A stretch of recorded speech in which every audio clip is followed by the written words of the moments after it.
जय हिंद मेरे प्यारे किसान भाइयों, मैं अमित आप सबके बीच। मेरे किसान भाई ने पूछा है कि तिल की खेती कैसे किया जाए, तो मैं अपने उस किसान भाई को बताना चाहता हूं कि तिल की खेती करने के लिए इस समय एकदम उपयुक्त समय है। 15 जून से 15 जुलाई तक आप तिल की खेती बहुत ही अच्छी तरीके से कर सकते हैं। तिल की खेती को करने के लिए जिस मिट्टी की ज़रूरत है वो मिट्टी होनी चाहिए बलुई दोमट मिट्टी। वैसे तो आप तिल की खेती वहाँ समझ लीजिए जहाँ कर सकते हैं जहाँ पे आप गेहूँ, धान, गन्ना इन सब की खेती करते हैं, वहाँ आप कर सकते हैं। थोड़ी सी ध्यान देने की बात है कि तिल की खेती करने के लिए आपको उस खेत की चुनाव करने की ज़रूरत है जहाँ जल भराव ना हो या जल के निकासी का उचित प्रबंध हो।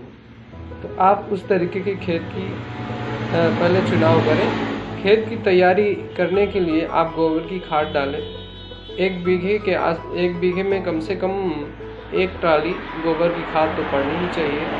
और अगर आपके पास गोबर की खाद नहीं है तो मार्केट से जैविक कंपोस्ट लेकर, जैविक खाद लेके उसको भी डाल दीजिए और खेत को अच्छी तरीके से जुताई करके, पाटा लगा के जुताई करके खाद को मिला दीजिए, गोबर की खाद को। उसके बाद इसमें अगर आप लाइन से बोना चाहते हैं अच्छी पैदावार के लिए, तो आप तिल की बीज की मात्रा जो लेंगे वो प्रति एकड़ 1 से 1.5 किलो प्रति एकड़ बीज की मात्रा होगी। आप लाइन से लाइन की दूरी रखेंगे वो 30 से 40 सेंटीमीटर और बहुत से बहुत की दूरी जो रखेंगे वो 10 से 15 सेंटीमीटर रखेंगे। और अगर आप छिटोकवा विधि से करना चाहते हैं, जैसे हम लोग करते हैं, तो आप वैसे ही किसी राख में या बालू में मिला के, क्योंकि तिल की जो बीज की साइज होती है बहुत ही छोटी होती है, आप किसी राख के साथ या बालू के साथ मिलाकर इसकी बुआई कर सकते हैं। और रह गई बात इसमें जो सिंचाई करने की ज़रूरत है, तो इधर तो बारिश का मौसम आ जाता है, तो अगर बारिश हो रही है तो फिर सिंचाई की ज़रूरत नहीं पड़ती है। अगर बारिश नहीं हो रही है और लगता है कि नहीं हमारे फसल को चाहिए पानी, तो आप पानी दे दीजिए।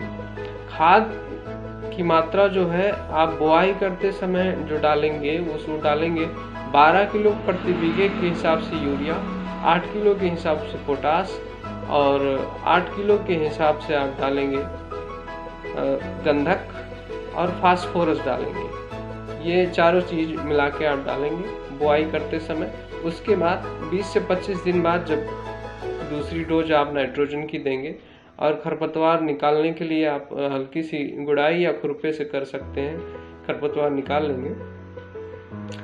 ज़्यादा इसमें कुछ कीट प्रबंधन वगैरह की ज़रूरत नहीं होती है, ज़्यादा इसमें कीट तो नहीं लगते हैं, लेकिन कभी ज़रूरत पड़ी तो आप रोगोर का इस्तेमाल कर सकते हैं। कहीं कोई कीट लग रहा है अगर छोटा मोटा, और साथ में आप उसके साथ में आप इस्तेमाल कर लीजिएगा कार्बनडाजिम प्लस माइकोजेब, ताकि कोई भी तरीके के सड़न गलन और वायरस ये ना आए। और किसान भाइयों, तिल की जो कटाई करनी है उसको आप देखें कि तिल की फलियां जो है वो फटने ना पाए, क्योंकि अगर आप कटाई में लेट करेंगे तो तिल की फलियां फटेगी और तिल सारे गिर जाएंगे। पैदावार की बात कर लें तो प्रति एकड़ जो तिल का पैदावार होता है वो 3 से 4 कुंटल 5 कुंटल के आसपास होते हैं प्रति एकड़ में।